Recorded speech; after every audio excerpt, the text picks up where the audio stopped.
Welcome back. Happy Wednesday, Broncos country, and welcome back to another episode of Let's Talk Broncos. Guys, you know that one thing we feared last season in the offseason, we were talking about it, the possibility that Patrick Surtain could be fielding punt returns. Well, we're back at it because apparently he's been taking a couple of reps there in order to do so. And there's been a little bit of a melee on Twitter and other social media about how good or how bad of an idea is this.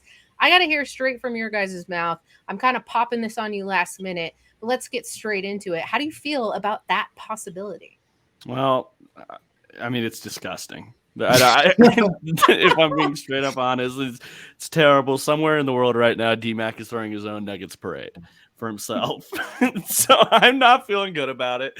I don't want that. I don't think it'll happen. I think it's more so just the Broncos like, hey, this is our emergency option at punt returner. I think it would just be so stupid to put your Pro Bowl, your all pro cornerback at punt returner. That just makes no sense at all. He's so much more valuable on defense. And we all know how dangerous special teams is. It's the reason why all of the rules on special teams are changing to like take it away almost. There's a reason why, and it's for players' health. So if there's even an elevated risk, Joey, if there's even an elevated risk of injury, why would you do it? I would highly advise all of these people to not put their good players on special teams, specifically the returner where they're running into the people trying to tackle them. That's something that I would not advise, just me personally. So I would say terrible, atrocious. What are some other bad words? Like not good. It sucks. All of the above. Yeah, this is a nightmare. I also just can't stand the victory laps that could be incoming from people that threw out this idea in the past because it's an insane idea. I hope it's just a training camp thing like a Sean Payton. We're going to make everyone do everything. I don't care if you're a superstar cornerback. You still got to do special teams work during training camp. I hope it's something like that because, yeah, he's the most valuable player on the team, in my opinion. Premier position, blue chip talent at that premier position. No, it's not even your opinion, Zach. It's a fact. It's the right answer, right? Okay, so I just no, don't do this. Don't do this because also it is a minimized role. It's not that important anymore. We lost Bree. I mean, imagine the Broncos. Von Miller, he's our new gunner out there. I'm saying, like what are we doing? Crazy. It makes no sense whatsoever at all. I would hate it. It doesn't make any sense at all. Anyway, Zach, let's move on to the next topic today while we wait for Bree to come back to the podcast. I agree. Man, and I will then ask her the same question as well. I think I got to say before we start moving on to it, I think she was like banished because we started talking about what could possibly happen to her true love, Patrick Surtain. And I think it just forced her out of the call. It's quite possible. It's quite possible. She got a call from the higher up saying, hey, don't talk about that. We know that you're going to lose your mind on this. Get the hell out of here. No, she just texted me. She said her Wi-Fi is down, Zach. That's what she says. Man, nightmare scenario. It might be a Joey and Zach show out of nowhere. We've never done this before. Let me rust off the co-host or the hosting rust real quick and get this going. Joey, get this sub back to the surface. Dude, you don't even got to say it. I'm already here. So the Broncos. That's what we're going to talk about today, guys. No, I'm kidding. But Zach, we're going to talk about training camp and off-season related stuff. And I want to talk to you about specifically, there's always a few guys in training camp that break out. They have terrific training camps. Guys that we hear all about. Some work, some don't. I can definitely name some training camp guys that have not worked out. And Bree's back. Hey, Bree. We are going to talk about that. So, Zach Seegers, who are some training camp guys that you think could really impress this year? One that jumps out to me right off the bat, and it's good Bree's back here because I think she's going to be throwing eggs and tomatoes my way. Marvin Mims. I think is going to be a breakout guy. And it's not that you have anything against Marvin Mims, but I think he's going to be a breakout guy because I think he's going to steal that KJ Hamler role in the offense. On our Monday show, Bree was talking about how she wanted to see the core four finally together, finally all healthy. And I kind of don't think it'll happen because I think they just drafted Mims, traded up to draft Mims to kind of replace Hamler's slot in that rotation. Similar as like smaller bodied vertical burners. And also you can tell Sean Payton likes him because this is about the most or close to the most he's invested in a wide receiver. It's the most he's invested in the position since 2014 when the Saints drafted Brandon Cooks in the first round. Also, there's some similarities there to Brandon Cooks, who Sean Payton did a great job utilizing with the New Orleans Saints. So I think he's going to know how to utilize him. It lines up well with what we know Russ can still do well, at least, which is some of those deep shots. Saw that in week 18. And also this time of year where we've got limited contact and it's more of a space game, training camp, lends itself to these Marvin Mims, the Montrell Washingtons of the world. And so I think fans are going to be buzzing about how Marvin Mims looks this training camp. I could see it. I could definitely see that, Zach, where Marvin Mims has a great training camp. It's just a guy that brings a unique skill set to the room, other than a KJ Hamler, a burner, a guy that's going to go down the field and catch those deep balls for sure. I'm just curious about, like, this wide receiver room is really crowded. I don't even know. Like, you have the graphic right here. There's another guy on this graphic, Marquez Callaway, that you can highlight. Hey, the Broncos haven't had a wider, or Sean Payton hasn't drafted a guy since Brandon Cooks or whatever. Marquez Callaway already knows Sean Payton's scheme, Zach. I just feel like, I don't know. I just feel like it's going to be harder for him to break out in this room with so many talented wide receivers. We haven't even mentioned Kendall Hinton. We haven't even mentioned Jalen Virgil. These are other guys. So what do you say about that? How can he separate himself from those other players that I think we think highly of? Well, I think Zach's pretty confident that it's going to be Hamler instead of Hinton. Is that because it's future Hall of Famer Kendall Hinton? I think Hinton, I mean, I'll save some of the more Hamler stuff for when we talk about surprise cuts. I don't want to get too negative right now, but I think he's going to separate himself by just outperforming some of those guys in the case of a Hamler. And then I also think, Marquez Callaway is a guy who I think, I know also made my list, is a guy who I also think is a sleeper to break out, have a really nice camp. Because of some of the stuff you mentioned, his familiarity with Sean Payton. I think people have kind of slept on him. He led the Saints in receiving the last year that Sean Payton was the head coach of that team. I think he's going to be a great number 4, number 5 option for the Broncos. And I think him and Mims will benefit from the fact that they won't have to go against Surtain as much. They're going to be going up against the number 2 defense more often than not, I believe. There'll be some going up against the number 1 defense, but their matchup should be a little easier. And I do think the depth at cornerback for the Broncos is a little concerning.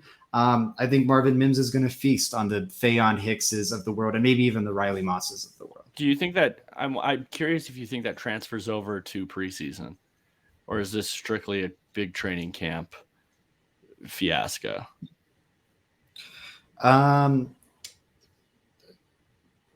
Do I think I don't think it's going to be a fiasco. I think it's a good problem to have. I think they've got a lot of bodies and a lot of talent. Or do you think Marvin Mims' success, though, Zach, will translate to preseason? Or do you think it'll just be him feasting off of these bad cornerbacks? I think he'll break out in training camp and everyone will be excited. And then it'll dip down once we start seeing some actual football. But it won't be like a dramatic crash and burn a la Montrell Washington. It'll just be like, okay, now he's a rookie receiver in a crowded room that kind of has a niche role in the offense. I think he'll look good for a rookie given those qualifying factors. That is interesting that you think that's enough to sweep out KJ Hamler and his ability to kind of work his way back from injury. Yeah. I love KJ Hamler, the person. I think his story is amazing. I want him to work really bad, but I don't know. It's tough. He's got 300. Well, I'll save it. I'll save it for our later segment, but I'm a little pessimistic on KJ Hamler's. So I'll say even more than KJ Hamler, I would be more worried about these other guys taking a little bit of that shine, right? I could see this if we're if we're basing some of this a little bit, right, off of, hey, the Broncos DB room isn't very deep, it sets up well for a Marvin Mims to succeed. Why wouldn't that also carry over to a Kendall Hinton with all his pro experience at this point, right? Jalen Virgil going into year 2, who's also a deep threat, a guy that can stretch the field vertically. I think that much like it did last year, because I feel like we're always having the same conversation about how deep the wide receiver room is until we get into the season, and it's not anymore. I think it's setting up for this entire wide receiver room to look really good. And I think I'm going to kind of segue that to mine, because I picked Marquez Callaway, guys. That's who I picked as my breakout candidate, was Marquez Callaway. And I kind of want your opinion on that. I think the things that he has over Marvin Mims are his familiarity in the Sean Payton offense. He's going to know and have that big step above everybody else on this Broncos roster, knowing exactly what Sean Payton is looking for in a practice setting. I think that's a huge advantage compared to everybody else here. And I think that might even push him above some of these guys on the depth chart. And I also think that translates to preseason ball. I really do. I love it. Yeah, he's a guy who I think is going to look great in camp, in part because tremendous athlete. 8.87 RAS score, and that's largely based on explosiveness. That's something that's going to shine in training camp with that limited contact. Shout out to my dad. I plus, like you said, the familiarity with Sean Payton and that offense is going to be helpful. He made my short list too. And like I said, he was the leading receiver the last time Sean Payton was coaching an offense. Like, some of that was the Saints being so devoid of wide receiving talent that they needed him to step up and be that number one. But I don't know. The Broncos are going to be asking him to be their number 4, number 5, and I think that's a great position to be in. Saints fans have raved about this guy for a long time in the same way I feel Broncos fans were talking about Tim Patrick 3-4 years ago. So I'm going to put it, because yours is Marvin Mims, mine is Marquez Callaway. What odds do you give of a Callaway beating Mims out in hey, who gets more snaps this season? What are the odds of that? Or do you just give it a big lead for Mims? It's a good question. I would probably lean towards Callaway because he's the vet. He's got experience with Sean Payton. But one thing I didn't mention in regard to Mims is Sean Payton has scouted the wide receiver, and some of that, of course, is Mickey Loomis with the Saints, but has scouted the wide receiver position really well during his time in the league. I think Payton's done a pretty good job himself scouting the wide receiver position through his time in Minnesota and now with the Broncos. And this Mims investment is a sizable one from him. So I some of it's just me trusting that trade up, even though my grade of Mims wasn't there. All right, Zach. I do argue with you, man. This is what I would say. Callaway will be a breakout. They were both hand selected by Sean Payton. They were. No, I'm not arguing for him over Callaway. I agree with you there. I think Callaway will be the guy. Wow. All right. But I think it's tough. I don't know. They're both in that 4-5 range. I think it'll be really close on snap counts, but I would lean towards the veteran if we're ever talking snaps and whatnot. I think someone who's going to be giving both of them a hard time, though, in practice for people to watch, Damari Mathis. I think this camp could go either way for him. I think he's totally a breakout candidate. I think he's also a candidate for who will Broncos fans be upset with as they watch practice from the berm. Because last year, if you remember, Ronald Darby got targeted like crazy every training camp practice. It was nonstop because understandably, you're not going to throw the ball at Pat Surtain too much. Right. Now Damari Mathis is going to be in that spot. And I think he is going to get tested constantly by that Broncos first team offense. And it's going to give him a platform to either wow some people and I think remind this fan base, don't, count me out yet. Or just to think Riley Moss is coming in and taking my starting job. I'm still the best, or maybe not the best cornerback, but the second best cornerback on this team. No, I get that. He is an interesting one, Zach, because like you said, I think it could go either way there. I think the selection of Riley Moss, the Broncos did need defensive back depth. So I don't hate it either way, but Damari Mathis is way different than Riley Moss. That's where my hesitation comes into place with Damari Mathis. Is it's not, you didn't get a guy with a similar skill set whatsoever. And when you're looking at a DB room and how they're constructed, a lot of the time you do have guys with similar skill sets because they're going to be asked to do similar things in this defense, right? Where Riley Moss isn't that guy. I think Pat Surtain can play either. He's scheme versatile. He's scheme transcendent, right? I think he's a guy that can play in any scheme. I can't say that same for Damari Mathis or Riley Moss. And the latest selection was Riley Moss. That's where my big hesitation comes from. I think that Riley Moss is going to, I honestly, I would lean more, and this is kind of a hot take. People are going to hate me for it. I think it leans more negative for Mathis than it does positive. I would, and that's part of why I picked him. I think people are way too low on Mathis. I hear you on this. I'm not really concerned about Mathis doing much in Vance Joseph's scheme. I think the man coverage stuff is there for him. I still like him better than Moss, even in that system. I didn't feel that way with him coming out of the draft, maybe, but what we've already seen from him in the NFL. And I also think we shouldn't discount Christian Parker's ability to coach these guys up and get more out of them. The defense is obviously changing, but he's still in place, and he has taken a lot of these guys and gotten the most out of them. I think that will happen with Riley Moss too, but corner's a hard position to play as a rookie, and I don't think we should just take it for granted what Damari Mathis did last season. Well, that's like saying Riley Moss is cut from the same cloth as every other corner. I think he's been through a lot of adversity to prove that he belongs in the NFL at the tier that he does. I don't know, Zach. It feels like the Damari Mathis narrative is a little push from your carryover from last season. He was good last year. And once Riley Moss proves he's not every other cornerback, I'll believe it. But man, like the overwhelming majority of third round cornerbacks are pretty dreadful their rookie season.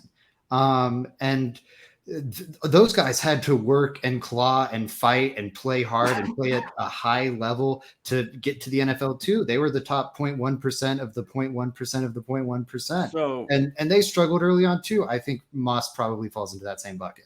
Here's my thing, Zach. You mentioned you don't have concerns with Damari Mathis and man coverage. On service level, I do not, but it's the type of man coverage, right? I'm talking about covering deep and straight down the sideline. That we're talking about cover 3, cover 1 coverages, and that's where Riley Moss is built to play. That's where Damari Mathis isn't necessarily. We are in that coverage. We are very much leaning on size, physicality, being able to push somebody to the sideline, being able to run with somebody straight down the field, and being able to have the length to tip a ball or make a play on the ball when it's down the sideline. And I think that's where Riley Moss has the big advantage on Damari Mathis.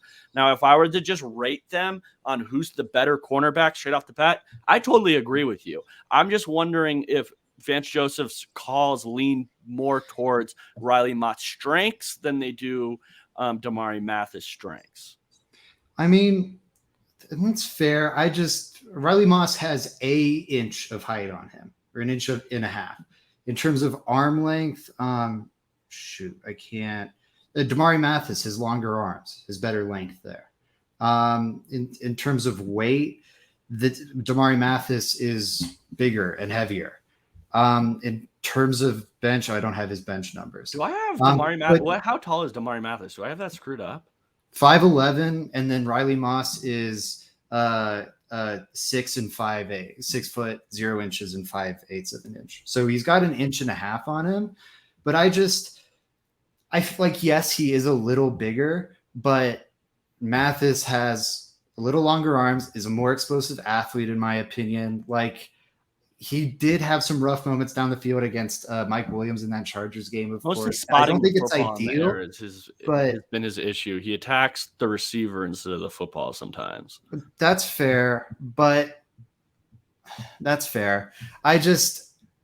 We'll see. I think it's hard for cornerbacks to make it in the NFL is my thing, and I think we've already seen Damari Mathis make it. I will bet and I think he's also incredibly talented. I will sooner bet on him making the scheme transition. And not to say he won't stumble or be the same player in this scheme, or that the scheme isn't as to his liking, but I'll bet on that scheme jump before I will a third round rookie making it, because we know just the odds of a third round pick being a hit, like just a functional player in the NFL, is like 40-45%. No, So, and I agree with you there, Zach. He could be a miss and not very good and still get the job.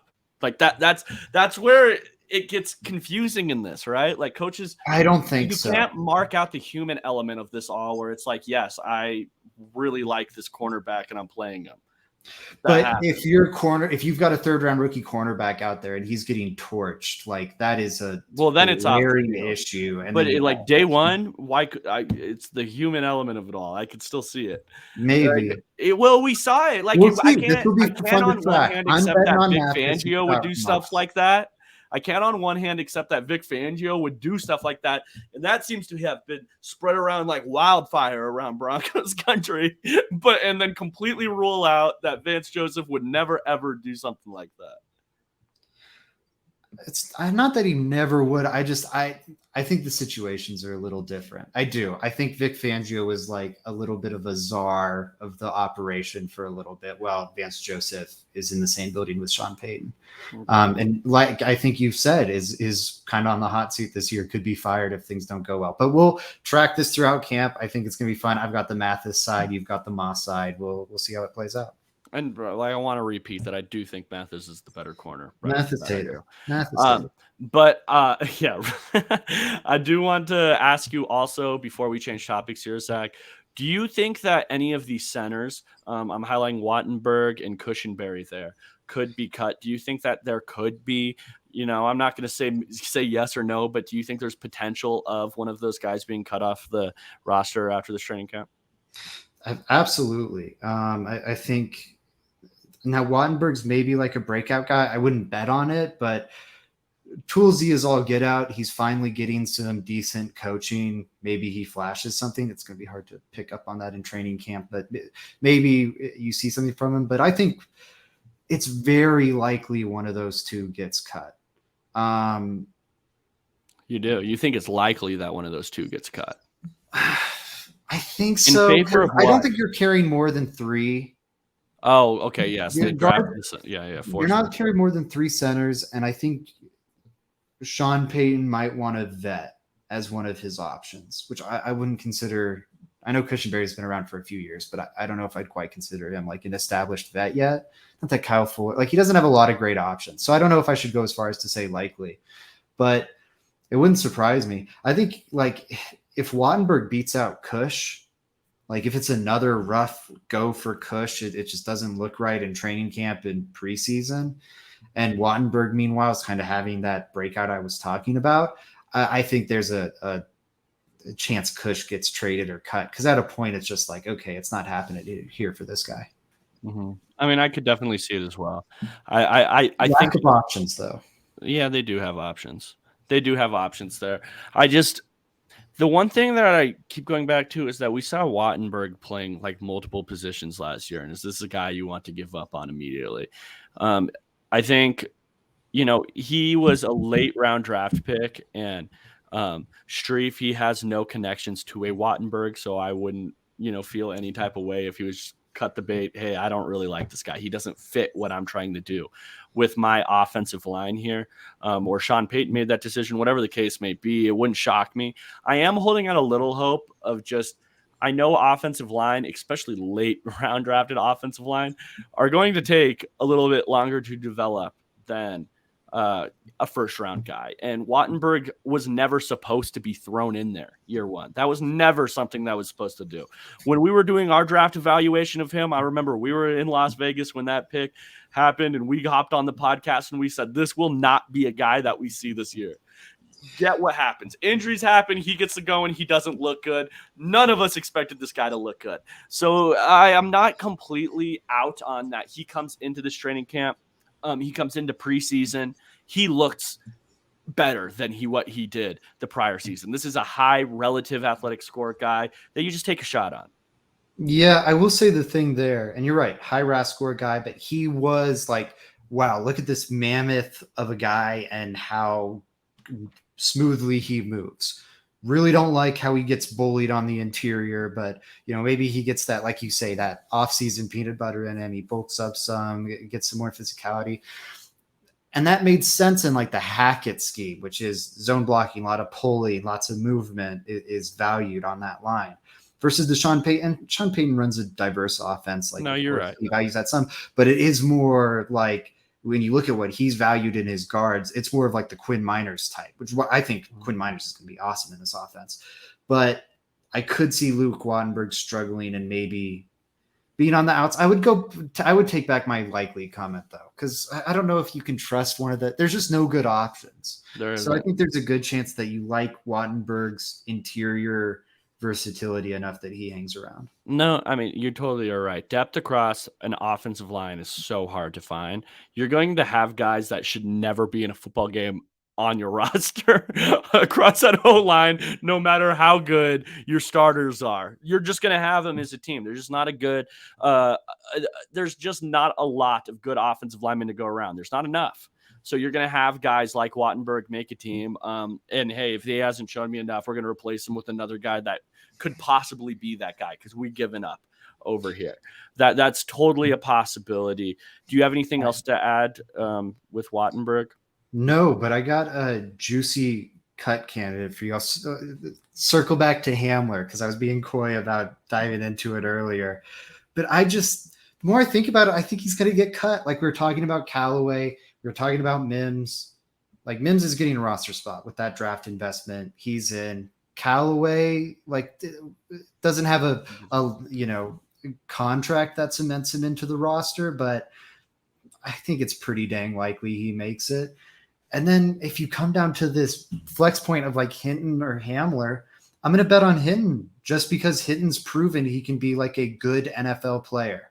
Not a great one. I think the ceiling there is somewhat limited, but he's a good NFL player who can help you out on special teams, who can do a lot of different things for you on offense and help you out some there, eat some snaps for you if a player gets injured, is extremely coachable.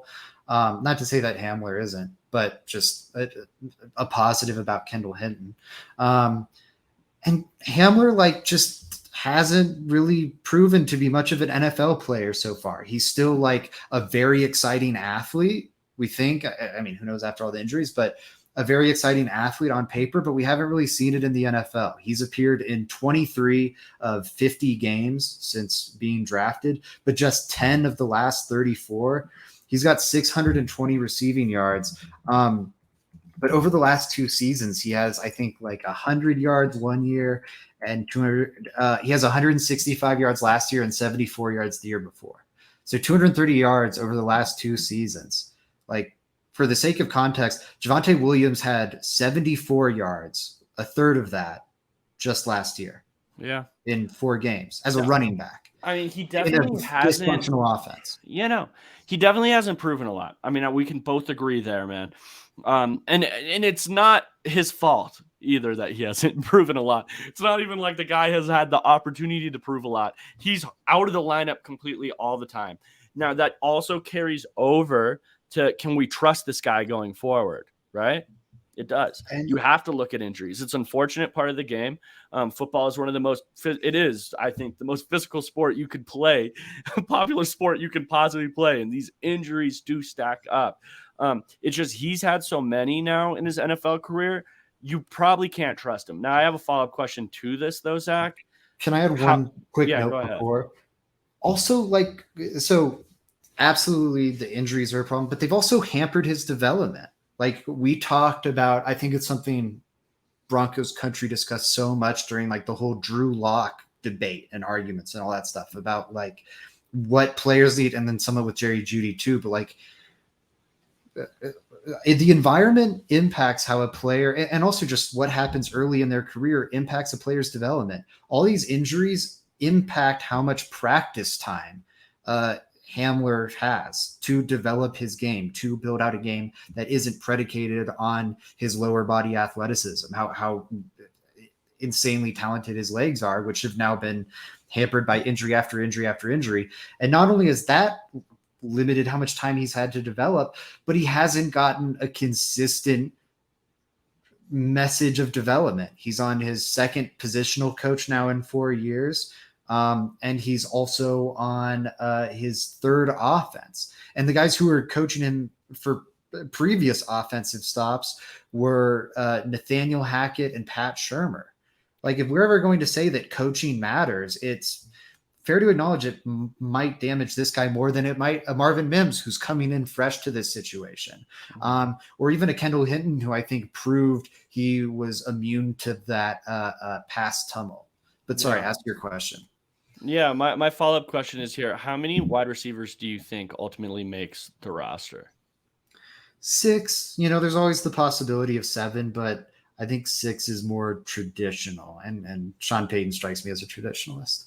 Right. And I kind of want to go through this real quick, if you don't mind, just because I think this is a pretty hot topic here with the Broncos. I mean, it's a hot take, right? I think most people would be like, what? KJ Hamler not making the roster. So I kind of just want to prove it. Here are some guys. All of us would agree, right? Tim Patrick, Jerry Jeudy, Cortland Sutton, and Marvin Mims, absolute locks, right? Yep. So we're already at 4. That leaves us with 2 guys, right? Marquez Callaway, I just gave him as my guy that I think is going to have a great training camp. He's a leg up knowing the scheme. The Broncos might even want to keep him around as to have a guy that can help coach these other wide receivers on the team, right? That's something that you would like to have around. So that we're talking Sean Payton, Sean Payton went out and was like, we're adding this guy. He did that with Callaway and Burton, but he didn't add like a lot of his guys, quote unquote, this offseason. Marquez Callaway was one he specifically targeted and gave preferential treatment to, rather, during his time as the Saints head coach. So fully agree there. Totally. So that puts us at 5. Now, if we're only adding one more, I'll give you some names. Now, Zach, if I were to ask you who is more reliable at wide receiver, Kendall Hinton or KJ Hamler, what would you say? And that's the thing. I think that's Kendall Hinton a lock over KJ Hamler. That's kind of where it gets dicey. And then even if we're going past that, it's like, okay, we have 2 young and exciting prospects in Jalen Virgil and Brandon Johnson. And then if we already hit, hey, this guy has chemistry with Sean Payton. He knows the Sean Payton offense. Lil Jordan Humphrey. He's a guy that has that. I mean, at that back end. Montrell Washington. There's guys. And it's going to be hard. That's all I think we're saying on here, and we kind of proved that. I mean, there are 4 guys I think we think are locks. 6 make it. It's tough. And I think the Jalen Virgil one is so perfect because it's like, if you just put yourselves, like, pretend you're George Payton. Here's the other thing with KJ Hamler. He's an Elway regime guy. He was from Elway's last draft class. So, and now Elway is like fully out of the building. So I think that's kind of a factor here too. Yeah. But imagine you're George Payton. You didn't draft either of these guys. You signed Jalen Virgil as an undrafted free agent. He looked impressive last year, even though like he didn't get on the field too much. Like, which stock are you betting on? Even if you are keeping 7 wide receivers, let's say, like, which guy are you betting? This guy that's, missed more than 2/3 of his games over the last 2 years, had like barely over 200 receiving yards over the last 2 years combined total, or this rookie that has been on Bruce Feldman's freakiest athletes list, like either all 4 years of college or 3 of his 4 years of college. Right. And appears to have less issues staying healthy in terms of like he didn't have any practice nicks or anything, and like flashed a lot in the preseason, which like that's not a ton, but KJ Hamler hasn't shown us a lot of NFL football. Right. So I don't know. And Zach, I don't want to get that was a good conversation about him, but I kind of want to move us along here. I have one more cut candidate that I want to include, and his name is Albert O. I think that's a guy that could possibly get cut on this Broncos roster. I think, like KJ Hamler, he deals with injury histories all the time. I don't think that he's the same talent KJ Hamler is. If I'm being honest, I just don't. What have the Broncos done this offseason? Or between the last 2 years, what have they done with this tight end room, guys? Let's all examine this. drafted Greg Dulcich early, signed Chris Manhertz this season, traded for Adam Trotman. They have got 3 tight ends all from different avenues. They've been trying to get more tight ends and bury him a little bit. What did we see last year when Greg Dulcich got healthy? Alberto went straight to the bench. We didn't see this guy again. All I'm saying is that there might be a little more there than incompetent coaching when you're looking at inconsistent play, injuries, different stuff like that. So I would definitely say that he's part of this guy that could definitely be cut. I think Alberto should be included on this list. Yeah, I fully agree with that. Sean Payton's comments about him this week were kind of weird too, where he goes, he's certainly athletic. I've said this a million times. Confidence is born out of demonstrated ability. We can wish for confidence. And as you can say, I'm confident. We've all seen moments where players do something in a game and all of a sudden, so it has to be born out of demonstrated abilities. Right. And you talked about how he made a nice catch today and he can hopefully keep building on that. But it also seems to be pointing towards maybe that's lacking. He kind of challenged him during that same presser. I'm looking for the exact quote now. Yeah, he can run. He's athletic. I think consistency is where he needs to make progress. He's made progress. He's at that stage where this is the time. He's at that stage where this is the time is kind of an ominous quote. And here's the thing, Zach, about these guys that are kind of the one-trick ponies at tight end, like Albert O is. I don't think he's ever going to be your blocking tight end. I don't think you ever want him kind of doing that. And you don't need 2 of them. No, just like, why do I need a one-trick tight end as my 4th tight end? Agree. And also, like, especially when you already have Greg Dulcich. Whereas Trotman, kind of the idea of him is that if a Greg Dulcich were to get hurt, okay, of course, Adam Trotman's not replacing Greg Dulcich, but he can go in there and catch the ball a little bit. Yeah. Or if Chris Manhertz does get hurt, Adam Trotman can come in and block a little bit. What is Albert O is filling one man's void. That's kind of when you get further down the depth chart, versatility is huge. You want to be as versatile as humanly possible. If you're an offensive lineman and you're on that second unit, you want to be able to replace the left tackle, the right tackle, the left guard, the right guard, the center. You want to do that, or it makes you that much less valuable to keep. You would just rather have a guy that can go in there and replace these other bodies. And I'm just not so sure Albert O can. I think he is a good talent. I would like to see him on another team, maybe with another opportunity, see what he can do. I'm sure he would end up on another NFL roster. I just don't think this Broncos one is the one for him. Do you have anything else to add on Alberto there, Zach? I don't have anything on Alberto. I know we're wrapping it up here, but let me throw out one other one for you, because I do think people are going to be surprised by this one when it comes down. I think there could be a surprise cut in the safety room. How many safeties do you think they're going to keep? 5, 4, probably. 4, 5. Okay. I think that enough of these guys. I would say 4 is comfortable. 5 would be if this 5th guy can. If you value him on special teams where it's like he's crazy out here, we need him on the field. And that's the thing. If they choose to keep 5, that will alleviate some of the crunch. But I think there could be some crunch because so Justin Simmons, he's on the roster, he's safe. Caden Stearns, he's on the roster, he's safe. After that is where the logjam is, because I think you get Kareem Jackson, J.L. Skinner, and I hate to say it, but P.J. Locke. Now, J.L. Skinner fell because he had injury stuff in the draft. It is also a 6th round pick, maybe my favorite pick of the draft. And I love his potential. But there was a time when like Jamar Johnson was one of my favorite picks of the draft as a 6th round safety. And he didn't have a long NFL career. It's a 6th round pick. They're always on the chopping block come training camp, especially in a crowded room. Also, there's like the weird Twitter stuff with JL Skinner. And as we kind of discussed with Brandon McManus, Sean Payton might be strict on that sort of thing. And then K-Jack, if you cut him now, there's like almost no cost to it. You get 88% of the money back, which it's 100,000 in dead cap, which to NFL teams is nothing. So if he gets out there and it's like, okay, he's not starting, kind of something we talked about on our mailbag show. Okay, he's not starting, and like I love the locker room leader stuff in theory, but once you start trying to tally up 53 roster spots, it's like, ooh, okay, we don't think this guy's starting for us. We don't think he can take many special team snaps. We love his presence in the locker room, but we need a gunner. We need a this. We need a that. We want to keep a 7th wide receiver or whatever. Like some number crunching will happen. And I think Kareem Jackson could definitely fall victim to that. As could, and I just am saying it because of the contract. I think the Broncos would be idiots to do this. He's an amazing player, and I think the Broncos have him on a steal of a deal. But the way the contract is structured, PJ Locke is not a lock to make. All right, it's like here's gonna be my rebuttal. How many of these corners do we want? That's where I think you make room for safety. Because I'm sitting here looking at this cornerback depth chart, and it's just like, who's blowing me away here, man?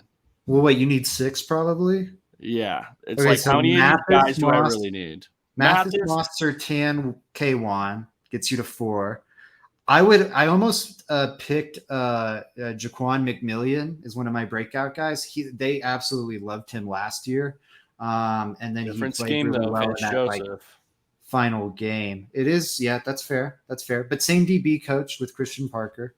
Saying Bassie has hung around for a while. So yeah, I think you're probably right. It's just like okay, if it comes down to it, I think you would rather have another corner than another safety. You definitely would.